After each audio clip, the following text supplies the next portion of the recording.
Bonjour à tous mes frères qui m'écoutent ce matin à travers toutes ces proclamations de vérité, parce qu'aujourd'hui le monde ne supporte pas la vérité. Mais il est important d'entendre la vérité, car la Bible dit de la vérité que c'est elle qui affranchit et c'est elle qui libère. Je suis le prophète David. Et ce matin, le message que j'aimerais partager avec tous mes frères pasteurs du monde entier, avec tous mes frères évangélistes du monde entier, avec tous mes frères prophètes du monde entier, parce qu'il faut reconnaître que nous avons détruit l'évangile de Jésus, nous avons détruit la maison de Dieu, nous, cette génération. Je ne cesserai de le dire dans mes conférences et dans ma vidéo, pour que tous mes frères à travers le monde qui se reconnaissent dans cette vérité, se mettent en fait ensemble pour dénoncer l'hérésie. Je vous demande pardon, chers frères. Un chrétien, pasteur, prophète, évangéliste ne doit pas faire de la politique. Je répète, la politique n'est pas faite pour les serviteurs de Dieu que nous sommes. Je lance un appel aujourd'hui à tous les pasteurs dans les pays africains comme les pays européens. Repentez-vous de vos pratiques de la politique. Vous n'allez jamais voir sur les réseaux sociaux un politicien. De toute façon, ils sont dans la franc-maçonnerie, ils sont dans la Rose-Croix, ils sont dans les loges maçonniques. Parce que les gens se disent que s'ils ne sont pas dans les loges, ils ne peuvent pas accéder au pouvoir. C'est un contradictoire total avec l'évangile de Jésus-Christ. Pasteurs du monde entier, je vous demande pardon. Vous n'allez pas voir sur les réseaux sociaux des politiciens parler de Jésus-Christ. Vous n'allez pas voir dans les loges maçonniques des conférences au nom de Jésus-Christ. Vous n'allez pas voir les politiciens, les mystiques les plus élevés, ceux qui pensent qu'ils dirigent le monde, inviter un pasteur pour leur parler de Jésus-Christ dans leur loge. Ils sont honnêtes parce qu'ils savent ce que c'est que la politique. C'est rempli de mensonges, d'hypocrisie. On peut amener tout un peuple à l'abattoir. Les gens peuvent mourir pour eux, mais vous n'êtes pas prêts à mourir pour Jésus-Christ. Ils tuent des gens par milliers en créant des guerres.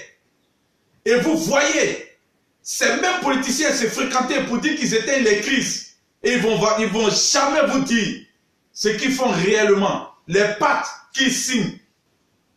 Et aujourd'hui, on détruit telle personne, son frère vient au pouvoir, l'autre l'enlève. Et vous êtes surpris qu'il y a beaucoup de morts et les deux se retrouvent en train de faire des accolades. C'est ça la politique. L'hypocrisie, le mensonge, le meurtre accompagnent ces personnes. Et pour prendre le pouvoir, ils vendent tout le monde. Ils vendent même le pays, ils vendent le peuple. Et c'est eux que vous, pasteurs, vous suivez. C'est eux que vous, prophètes, vous suivez. C'est eux que vous, les évangélistes, vous suivez. Vous laissez l'évangile de Jésus pour suivre des politiciens. Jésus-Christ n'est pas mort à la croix, cher frère. Tu n'es pas obligé d'être pasteur. Tu n'es pas obligé d'être prophète. Tu n'es pas obligé d'être évangéliste. Jésus n'est pas mort à la croix pour que tu fasses la politique. Jésus n'est pas mort à la croix, frère, pour que tu te prosternes devant des ministres, pour que tu te prosternes devant des présidents, pour que tu te prosternes devant des députés. Et arrêtons cette abomination de recevoir des ministres à l'église et de mettre des chaises devant le culte pour dire que c'est la chaise spéciale du ministre. Il n'y a pas de ministre dans la maison de Dieu. Nous sommes tous nés. Nous allons mourir. Nous allons retourner au ciel. Pasteurs du monde entier, repentez-vous sincèrement de vos égarements et arrêtez d'argumenter ces choses. Quand Jésus-Christ vivait, il y avait un groupe qu'on appelait les Hérodiens. C'était un courant politique qui était lié à Hérode. Jésus a dit, rendez à César ce qui est à César et à Dieu ce qui est à Dieu. Les ministres doivent venir vous consulter pour se repentir de leurs péchés, de leur abomination. Pas pour vous donner de l'argent pour fermer vos bouches. Les présidents doivent venir se prosterner pour se repentir de leurs péchés, de leur abomination. Pas pour que vous pensiez que vous avez le numéro du président de la République, donc vous êtes une autorité spirituelle. Et le Seigneur a tellement fait des choses dans certains pays africains, mais vous ne voulez pas vous repentir. Tous les pasteurs qui ont fait de la politique, Ils ont fui les pays. Sortez de la politique, c'est abominable. Un pasteur ne doit pas faire de la politique.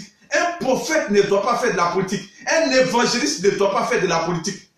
Sincèrement, jusqu'à quand les autres pasteurs vont fermer le silence devant cette abomination? Répentons-nous sincèrement.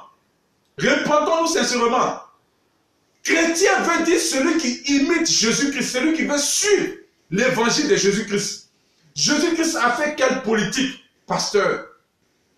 Ils ont essayé de vouloir le confronter à la politique de César. Il s'est détourné parce qu'il n'était pas venu faire la politique humaine. Les disciples n'ont fait aucune politique. La seule politique, c'est la politique du royaume des cieux, qui se résume en 2 phrases. Repentez-vous, car le royaume des cieux est proche. Frère pasteur, si tu croises un ministre, ne regarde pas son titre. Parle-lui du royaume des cieux et de sa repentance. S'il n'est pas prêt à t'écouter, laisse-le. Soyez bénis. C'était le prophète David. Et je vous dis que ce monde, cette génération est la génération la plus abominable. Nous les pasteurs, nous sommes hypocrites. Nous avons détruit l'évangile de Jésus-Christ. À cause de nous, les mystiques, les résurrectionnels, les francs-maçons, même quand ils vous font des dons, ils se moquent de vous. Soyez bénis. Que le Seigneur vous bénisse.